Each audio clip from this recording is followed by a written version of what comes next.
কিছু মানুষ বন্দুক দিয়ে যুদ্ধ করে আর কিছু মানুষ শুধু একটা স্টিয়ারিং ধরেই পুরো শহরকে চ্যালেঞ্জ জানায়। আজকের গল্পটা এমন একজনের যে দিনে একজন সাধারণ স্ট্যান্ড ড্রাইভার, রাতে সে এমন একজন গেটওয়ে ড্রাইভার যে মাত্র 5 মিনিটের জন্য নিজের জীবন বিক্রি করে দেয়, কিন্তু ভালোবাসা মানুষকে এমন এক যুদ্ধে নামিয়ে দেয় যেখান থেকে ফিরে আসা প্রায় অসম্ভব। সে যখন তার প্রতিবেশী এক নারী এবং তার সন্তানকে বিপদের মুখে দেখে তখন সে তাদের বাঁচানোর জন্য শহরের গ্যাংস্টারদের বিরুদ্ধে যুদ্ধ ঘোষণা করে। আসসালামু আলাইকুম, সবাইকে স্বাগতম সিএসআর সিনেমার্সে। আজ আমরা দেখব 2011 সালের কাল্ট ক্লাসিক মুভি ড্রাইভ।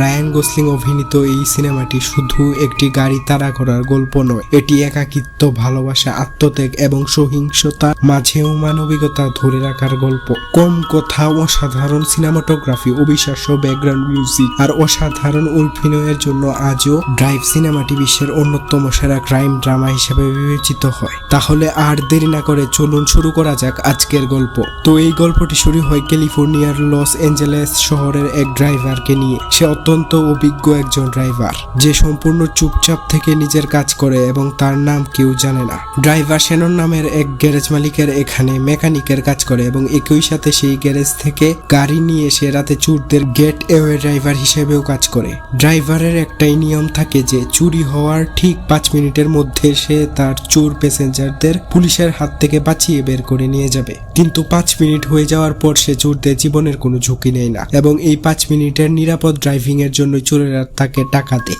এক রাতে ঠিক এমনই একটি চুরির ঘটনা ঘটানোর জন্য দুজন চোর একটি ওয়্যার হাউসে প্রবেশ করে এবং ড্রাইভার নিজের 5 মিনিটের টাইমার সেট করে নেয়। এর পাশাপাশি সে রেডিওতে পুলিশের ফ্রিকোয়েন্সি সেট করে ওই এলাকার টহলরত পুলিশের গতিবিধি শুনতে থাকে। চোরেরা মালামাল চুরি করে বাইরে আসে এবং তার গাড়িতে গিয়ে বসে আর ড্রাইভার গাড়ি স্টার্ট করে, কিন্তু সামনে আসা পুলিশ কারগুলোর ব্যাপারে সে আগেই রেডিওতে শুনে নিয়েছিল। তাই সে গাড়ি দ্রুত গতিতে চালানোর পরিবর্তে একপাশে থামিয়ে গাড়ির লাইট বন্ধ করে নেয়। যখন পুলিশ সেখান থেকে অন্যদিকে চলে যায় তখন সে গাড়ি চালানো শুরু করে। যে কোনো ধরনের মনোযোগ আকর্ষণ এড়ানোর জন্য সে গাড়িটিকে একেবারে স্বাভাবিক গতিতে চালাচ্ছিল, কিন্তু একটি ট্রাফিক সিগন্যালে একজন পুলিশ অফিসারের তাকে দেখে সন্দেহ হয় এবং ড্রাইভার গাড়ি থামানোর বদলে দ্রুত গতিতে গাড়ি ছুটিয়ে দেয়। পুলিশ অফিসার রেডিওর মাধ্যমে ওই এলাকার সমস্ত পুলিশকে অ্যালার্ট করে দেয়, কিন্তু ড্রাইভার না থেমে বিদ্যুতের গতিতে গাড়ি চালাতে থাকে। ততক্ষণে ড্রাইভারের খোঁজে আকাশে একটি পুলিশ হেলিকপ্টারে উঠতে শুরু করে। ড্রাইভার কোনো রকম ভয় না পেয়ে একটি ভিড়ে ঠাসা স্টেডিয়ামের পার্কিং লটে নিজের গাড়ি ঢুকিয়ে দেয় এবং গাড়ি পার করে স্বাভাবিকভাবে হেঁটে পুলিশের সামনে দিয়েই বেরিয়ে যায়।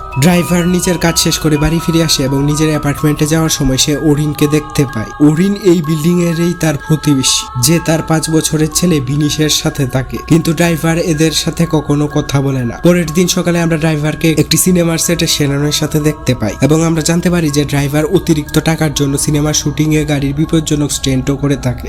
ড্রাইভার মুখে একটি মুখোশ পরে অত্যন্ত বিপজ্জনক একটি স্ট্যান্ট সম্পন্ন করে যেখানে তার পুরো গাড়িটি উল্টে যায়, কিন্তু সে শ্যানন এবং সিনেমার বাকি ক্রু মেম্বারদের জানায় যে সে সম্পূর্ণ ঠিক আছে। শুটিং এর পর ড্রাইভার কিছু মুদি জিনিসপত্র কেনার জন্য একটি দোকানে যায় যেখানে তার প্রতিবেশী ওরিনকে তার ছেলের সাথে দেখতে পায়। ড্রাইভার যে কোনো ধরনের কথাবার্তা এড়ানোর জন্য অন্য একটি শপিং লেনে চলে যায়, কিন্তু দোকানের বাইরে এসে ড্রাইভার দেখে যে ওরিনের গাড়িটি নষ্ট হয়ে গেছে এবং সে ওরিন ও বিনিশকে বাড়ি পর্যন্ত লিফট দেয়। বাড়ি এসে ড্রাইভার ওরিনের শপিং ব্যাগগুলো তুলতেও সাহায্য করে এবং ওরিন তাকে পানি খেতে দেয়। ওরিন তাকে তার পেশা সম্পর্কে জিজ্ঞেস করলে ড্রাইভার তাকে জানায় যে সে একটি গ্যারেজে মেকানিক এবং মাঝে মাঝে সিনেমায় স্ট্যান্ট ডাবল হিসাবে কাজ করে। সেখানে রাখা একটি ফটো ফ্রেমের দিকে ড্রাইভারের নজর পড়ে এবং ওরিন তাকে জানায় যে এটি তার স্বামী ও বিনিশের বাবা স্ট্যান্ডার্ডের ছবি যে বর্তমানে জেলে বন্দী আছে। এরপর সামান্য কিছু কথা বলে ড্রাইভার ওরিনকে বিদায় জানিয়ে নিজের ঘরে চলে যায়। অন্যদিকে আমরা শ্যাননকে বার্নি নামের এক গ্যাংস্টারের সাথে দেখতে পাই এবং শ্যানন তাকে বলে যে কার রিপেয়ারিং গ্যারেজ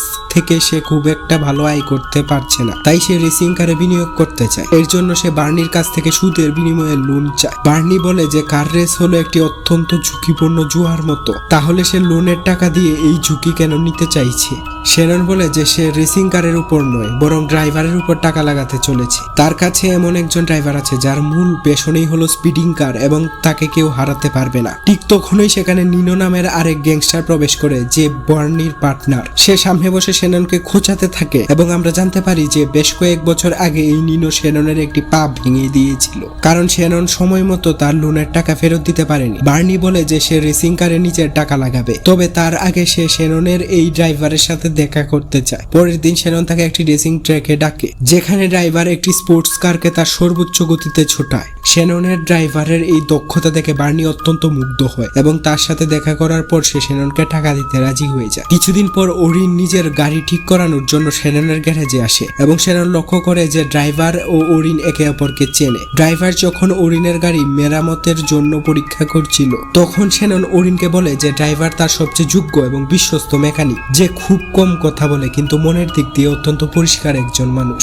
কিছু সময় পর সে ড্রাইভারকে বলে ওরিন ও বিনিশকে বাড়ি পৌঁছে দিতে, কারণ দুজনের বাড়ি একই বিল্ডিং এ ছিল। রাস্তায় ড্রাইভার ওরিনকে জিজ্ঞেস করে যে সে কি কোনো সুন্দর জায়গা দেখতে চায়। ওরিন হ্যাঁ বলে। তারপর ড্রাইভার তাদের শহরের শেষ প্রান্তের একটি নির্জন টানেলে নিয়ে যায়। সেই জায়গার ড্রাইভটি অত্যন্ত শান্ত ও সুন্দর ছিল।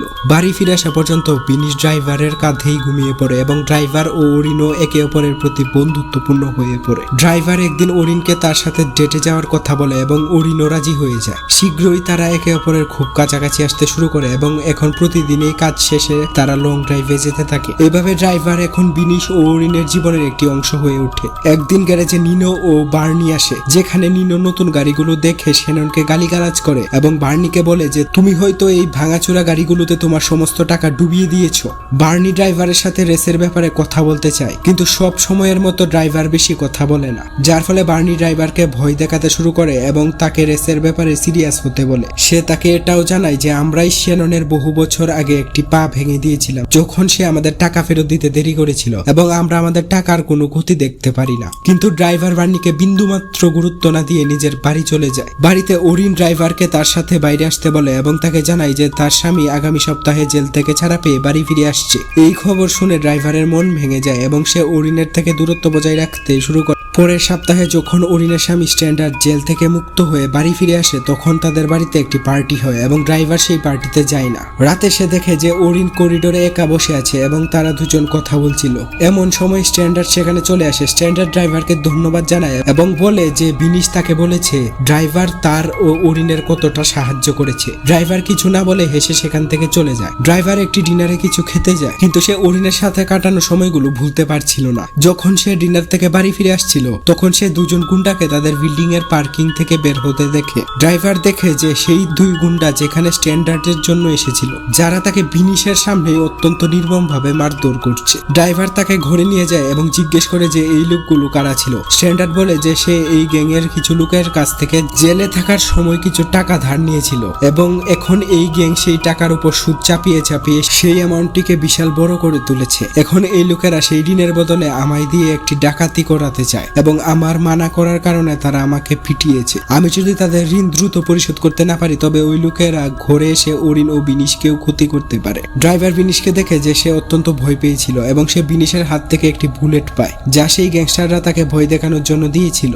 এই আচরণ দেখে ড্রাইভার অত্যন্ত ক্ষুব্ধ হয়ে ওঠে। ড্রাইভার ওরিনের সাথেও দেখা করে কিন্তু সে জানতে পারে যে ওরিন তার স্বামীর ঋণ বা সেই গ্যাংস্টারদের ব্যাপারে কিছুই জানে না। সে অবশেষে ওরিন ও তার সন্তানের জন্য স্ট্যান্ডার্ডকে সাহায্য করার জন্য মনস্থির করে। ড্রাইভার প্রথমে একটি গাড়ি চুরি করে এবং স্ট্যান্ডার্ডকে নিয়ে কুক নামে সেই গ্যাংস্টারের কাছে যায় যে তাকে হেনস্থা করেছিল। এখানে ড্রাইভার কুককে তার 5 মিনিট রুলটি বুঝিয়ে দেয় এবং জানায় যে স্ট্যান্ডার্ড এই ডাকাতিটি সম্পন্ন করবে এবং আমি ড্রাইভ করে তাকে সেই জায়গা থেকে বের করে নিয়ে আসবো, কিন্তু এই চুরির পর স্ট্যান্ডার্ডের সমস্ত ঋণ মওকুফ করে দিতে হবে। কুক এই কথাই রাজি হয়ে যায় কিন্তু তার শর্ত থাকে যে তাদের গ্যাংয়ের ব্লাঞ্চ নামক একটি মেয়ে স্ট্যান্ডার্ডের সাথে এই চুরিতে সামিল হবে। সবাই এই প্ল্যানে রাজি হয় এবং এখন স্ট্যান্ডার্ড ও ড্রাইভারকে ততটাই পছন্দ করতে শুরু করে যতটা ওরিন ও বিনিশ করত। পরের দিন এরা সবাই একটি বন্ধুকে দোকানের ডাকাতির জন্য পৌঁছায় যেখানে স্ট্যান্ডার্ড এবং ব্লাঞ্চ স্টোরের ভেতরে যায় এবং ড্রাইভার বাইরে গাড়ি স্টার্ট করে তাদের জন্য অপেক্ষা করতে থাকে। বাইরে অপেক্ষা করার সময় ড্রাইভার লক্ষ্য করে যে একটি লম্বা গাড়ি এসে ড্রাইভারদের থেকে কিছুটা দূরত্বে থামলো, যার ভেতর থেকে কেউ বাইরে আসেনি। তখন এই ব্লাঞ্চ নোটভর্তি ব্যাগ নিয়ে স্টোর থেকে বাইরে আসে এবং গাড়িতে বসে পড়ে এবং তারা দুজনে স্ট্যান্ডার্ডের অপেক্ষা করতে থাকে। কিছু মিনিট পর স্ট্যান্ডার্ডও বাইরে আসে কিন্তু তখন এই স্ট্যান্ডার্ডের গায়ে একটি গুলি লাগে এবং আমরা দেখি যে সেই স্টোরের মালিক বাইরে এসে স্ট্যান্ডার্ডকে আরো কয়েকটি গুলি করে এবং স্ট্যান্ডার্ড মারা যায়। ড্রাইভার বুঝতে পারে যে সে স্ট্যান্ডার্ডকে বাঁচাতে পারবে না, তাই সে সেখান থেকে নিজের গাড়ি দ্রুত গতিতে ছুটিয়ে নিয়ে যায়। কিন্তু সেই লম্বা গাড়িটিও তাদের পেছনে লেগে যায় এবং ড্রাইভার বুঝতে পারে যে ওই গাড়িতে বসা লোকেরা তাদের মেরে ফেলতে চায়। সে নিজের গাড়ি আরো দ্রুত গতিতে চালাতে থাকে। তাদের তাড়া করা গাড়ির ড্রাইভার ভালো হলেও আমাদের ড্রাইভার গাড়ি চালানোতে তাদের ওস্তাদ ছিল এবং সে নিজের গাড়িটিকে উল্টো দিকে চালাতে শুরু করে। সে সেই গাড়িটিকে নিয়ন্ত্রণহীন করে চোখের পলকে তাদের থেকে অনেক দূরে চলে যায়। ড্রাইভার ব্লাঞ্চকে নিয়ে একটি সস্তা হোটেলে ওঠে এবং ব্যাগ চেক করার পর সে জানতে পারে ওই ব্যাগে প্রায় 10 লাখ ইউএস ডলার আছে। অন্যদিকে ডাকাতির খবর টিভিতেও আসতে শুরু করে এবং পুলিশ ওরিনকে তার স্বামীর মৃত্যু ও স্টোরে ডাকাতির ব্যাপারে জিজ্ঞাসাবাদ করতে থাকে। ড্রাইভার নিউজে দেখে যে স্টোরের মালিকের দাবি তার স্টোর থেকে কিছুই চুরি হয়নি এবং একজনই ডাকাত এসেছিল যাকে সে সেলফ ডিফেন্সের কারণে মেরে ফেলেছে। এসব দেখে ড্রাইভার বুঝতে পারে যে এই ডাকাতি একটি ফাঁদ ছিল। সে ব্লেঞ্চকে ধরে কড়াভাবে জিজ্ঞেস করে যে এসব কি চলছে এবং স্টোরের মালিক মিডিয়ার কাছে মিথ্যা কেন বলল। ব্লেঞ্চ বলে সে জানে না স্ট্যান্ডার্ড কেন মানা গেল। সে শুধু এতটুকু জানে যে ওই দ্বিতীয় গাড়িটি চুরির পর আমাদের লুটে নেওয়ার জন্য এসেছিল, যাদের কুক পাঠিয়েছিল। এরপর ড্রাইভার তাকে কুকের কাছে নিয়ে যাওয়ার জন্য বলে। ব্লেঞ্চ ওয়াশরুমে যায় এবং ড্রাইভার দেখে যে ব্লাঞ্চ একটি ফোন নিয়ে কাউকে ফোন করছে। কল করছে। ঠিক তখনই সেখানে কুকের পাঠানো দুজন লোক চলে আসে এবং গুলি চালাতে শুরু করে। এই শুট আউটে ব্লাঞ্চ মারা যায় এবং ড্রাইভার নিজেকে বাঁচিয়ে ওই দুই শুটারকে মেরে ফেলে। সেখান থেকে বেঁচে ফেরার পর ড্রাইভার শেননের কাছ থেকে কুকের ঠিকানা বের করে এবং একটি হাতুড়ি নিয়ে তার শরীরে বেশ কয়েকটি হাড় ভেঙে দেয়। সেই সাথে সে বিনিশকে দেওয়া সেই বুলেটটিও কুকের মুখে পুরে দেয়। কুক তার কাছে প্রাণের ভিক্ষা চাইতে শুরু করে এবং বলে যে সে এই সমস্ত কিছু নিনো নামের এক গ্যাংস্টারের কথাই প্ল্যান করেছিল। ড্রাইভার তার ফোন থেকে নিনোর নাম্বার ডায়াল করে। নিনো ফোন ধরে এবং ড্রাইভারের কাছে জানতে চায় সে কি চায়। ড্রাইভার বলে যে সেই ডাকাতি একটি ভুল ছিল এবং সে নিনোকে সমস্ত টাকা ফেরত দিয়ে এই ম্যাটারটি এখানেই শেষ করতে চায়। নিনোর মনে হয় ড্রাইভার কোনো পাগল যে $1 মিলিয়ন ফেরত দেওয়ার কথা বলছে এবং সে বলে যে টাকা কালেক্ট করার জন্য সে শীঘ্রই তার কাছে লুক পাঠাবে। এরপর ড্রাইভার ওরিনের কাছে যায় এবং তাকে জানিয়ে দেয় যে সেও এই রবারির অংশ ছিল, যাতে স্ট্যান্ডার্ড মারা গেছে, এবং বলে সে চাইলে এই সমস্ত টাকা রাখতে পারে। এই কথা শুনে ওরিন তাকে একটি চোর মারে। তখনই লিফট খোলে এবং তারা দুজন ভেতরে যায়, কিন্তু ড্রাইভার লক্ষ্য করে লিফটে তাদের আগে যে লোক উঠেছে তার কাছে একটি গান আছে। ড্রাইভার ওরিনকে সেই লোকের কাছ থেকে দূরে সরাতে থাকে এবং নিজের ভালোবাসা প্রকাশ করার জন্য ওরিনকে কিস করে। তারপর পরেই সেই লোকটি আক্রমণ করার আগে সে তার উপর ঝাঁপিয়ে পড়ে। ড্রাইভার সেই লোকটিকে কোনো অস্ত্র ছাড়াই লিফটের ভেতরে সে পিটিয়ে মেরে ফেলে। ড্রাইভারের এই রূপ দেখে ওরিন স্তব্ধ হয়ে যায়। অন্যদিকে আমরা নিনোর অফিসে বার্নি এবং ড্রাইভারের হাতে মার খাওয়া কুককে দেখতে পাই। বার্নি তাকে জিজ্ঞেস করে যে এই শহরে এসব কি চলছে। তখন নিনো তাকে পুরো বিষয়টি বুঝিয়ে বলে যে সে জানতে পেরেছিল ইতালিয়ান মাফিয়ার লোকেরা তাদের শহরে নিজেদের বিজনেস শুরু করতে চলেছে এবং তারা তাদের কিছু টাকা একটি পণ শপে রাখিয়েছিল। এই জন্যই সে এই সমস্ত চুরি প্ল্যান করেছিল এবং প্রথমে স্ট্যান্ডার্ডকে সেখানে পাঠিয়েছিল যাতে চুরির পর তাকে লুটে নিয়ে তাকে মেরে ফেলা যায়, যার ফলে ইতালিয়ান গ্যাংস্টাররা সবসময় কনফিউশনে থাকবে যে আসলে চুরিটা কে করলো। আর স্টোরের মালিকও কখনো পুলিশের কাছে এই হারিয়ে যাওয়া টাকার ব্যাপারে বলবেন, কারণ ওটা সম্পূর্ণ ইতালিয়ান মাফিয়ার কালো টাকা ছিল। কিন্তু ওই ড্রাইভার তার সমস্ত প্ল্যান নষ্ট করে দিল। বার্নি নিনোকে বলে যে যদি ইতালিয়ান মাফিয়া ফ্যামিলি ওই ডাকাতির ব্যাপারে একটি গুজবও শুনতে পায় তবে তারা তোকে জ্যান্ত পুঁতে ফেলবে। তাই এই ডাকাতির সাথে জড়িত প্রতিটি মানুষকে শেষ করতে হবে, যাতে কেউ এই ডাকাতির সাথে তোর লিঙ্ক খুঁজে না পায়। আর এই কথা বলার সাথে সাথে বার্নি সবার আগে কুককে মেরে ফেলে যাতে এই কথোপকথনের কোনো সাক্ষী না বাঁচে। অন্যদিকে ড্রাইভার শেননের কাছে যায় এবং তাকে জিজ্ঞেস করে যে তুমি ছাড়া কেউ জানতো না আমি কোথায় থাকি, তাহলে ওই লোকেরা আমার ঘরের লিফট পর্যন্ত কিভাবে পৌঁছে গেল। যার জবাবে শেনন বলে যে সে শুধু বার্নির কাছ থেকে খোঁজ নিচ্ছিল যে সম্প্রতি কারো এখানে কোনো চুরি হয়েছে কিনা, এবং আমি জানতাম না যে কেউ তোর বা ওরিনের কোনো ক্ষতি করতে চলেছে।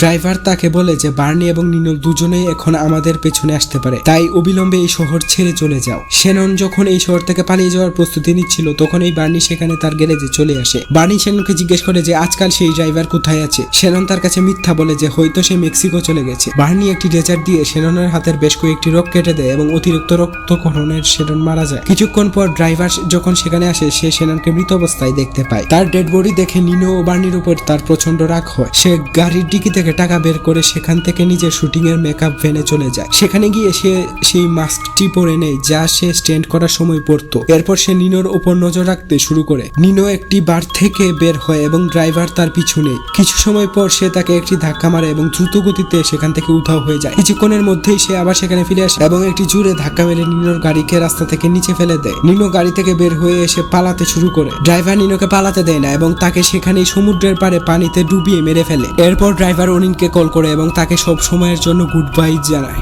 সে তার পরিবর্তে কলটি বার্নিকে করে এবং তাকে একটি পাবলিক প্লেসে মিটিং করার জন্য বলে যাতে সে টাকার ব্যক্তি দিতে পারে এবং তার বিনিময়ে বার্নি কখনো তাকে বা ওরিনকে হেনস্থ করবে না। বার্নি তার সাথে একটি রেস্টুরেন্টে দেখা করে। বার্নি নিজের সাথে কোনো লোক আনেনি এটা নিশ্চিত হবার পর ড্রাইভার তাকে তার গাড়ি পর্যন্ত হাঁটার কথা বলে যার ডিকিতে টাকা ছিল। যখন এই ড্রাইভার টাকার ব্যক্তি বের করে অমনি বার্নি তাকে পেছন থেকে ছুরি মেরে দেয়, কিন্তু ড্রাইভারও বার্নিকে একটি ছুরি দিয়ে আঘাত করে এবং বার্নি সেখানেই পড়ে যায়। শেষ সিনে আমরা ড্রাইভারকে দেখতে পাই যে ছুরির আঘাতে আহত, কিন্তু কিন্তু এখনো বেঁচে আছে। ড্রাইভার বার্নির বডি এবং সেই টাকায় ভরা ব্যাগটি সেখানেই ফেলে রেখে সেই পার্কিং লট থেকে গাড়ি নিয়ে বেরিয়ে যায়। ওরিন ড্রাইভারের দরজায় নক করে কিন্তু ঘরে কেউ থাকে না। অন্যদিকে ড্রাইভার আহত অবস্থায় ড্রাইভ করতে করতে শহর থেকে বাইরে চলে যায়, কারণ ড্রাইভার এ যাবৎ যত মানুষকে মেরেছে তার কারণে কেউ না কেউ তাকে খুঁজতে অবশ্যই আসবে। আর ড্রাইভার চায় না যে তার কারণে কখনো ওরিন এবং বিনিশের জীবন বিপদের মুখে পড়ুক। এই ছিল আজকের ভিডিও। আশা করি ড্রাইভ সিনেমার গল্প আপনাদের কাছে পরিষ্কারভাবে তুলে ধরতে পেরেছি। এখন আপনার মতামতটা অবশ্যই কমেন্টে জানাবে। ভিডিওর কোন অংশটি সবচেয়ে ভালো লেগেছে আর কোন মুভি বা সিরিজের এক্সপ্লেনেশন পরবর্তীতে দেখতে চান সেটাও লিখে জানান। ভিডিওটি যদি ভালো লেগে থাকে তাহলে একটি লাইক দিয়ে আমাকে অনুপ্রাণিত করুন। আর জিএসআর সিনেমার্সে নতুন হয়ে থাকলে অবশ্যই সাবস্ক্রাইব করে পাশে থাকা বেল আইকনটি অন করে রাখুন, যাতে ভবিষ্যতের কোনো মুভি বা সিরিজ এক্সপ্লেনেশন মিস না করে। আজ এখানেই বিদায়। আল্লাহ হাফেজ। আবার দেখা হবে নতুন কোনো অসাধারণ সিনেমার এক্সপ্লেনেশন নিয়ে।